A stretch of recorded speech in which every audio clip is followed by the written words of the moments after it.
Hello my dear YouTube family, ఎలా ఉన్నారు? బాగున్నారా? నేను చాలా బాగున్నానండి.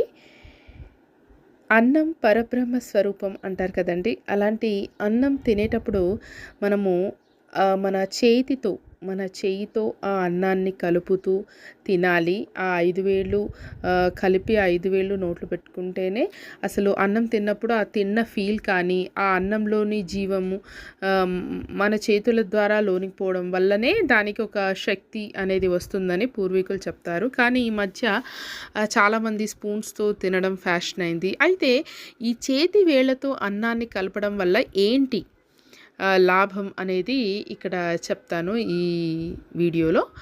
ఈ చేతి వేళ్ళలో ఉండే తత్వం ఏంటి అంటే, బొటన వేలిలో అగ్నితత్వం, చూపుడు వేలిలో వాయుతత్వం, మధ్య వేలిలో ఆకాశం, ఉంగరపు వేలు భూమి తత్వం, అలాగే చిటికెన వేలులో జలతత్వం అన్నమాట.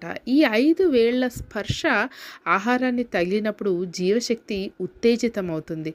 అందుకే ఎప్పుడైనా అన్నం భుజించే ముందు ఆ అన్నంలో ఎన్ని పోషకాలు ఉన్నా కూడా మీ చేతి వేళ్ళు తగిలి ఆ చేతి వేళ్ళ గుండా మీ నోట్లోకి వెళ్ళే ముద్దకి ఉన్న జీవశక్తి స్పూన్స్తో తినడం వల్ల మీరు పొందలేరు. అందుకే ఇండ్లల్లో కూడా స్పూన్స్తో తినేవాళ్ళు కొంచెం ఆలోచించి అత్యవసర సమయాల్లో తప్పితే మిగతా సమయాల్లో చేతితో భుజించడానికే ప్రిఫర్ చేయండి.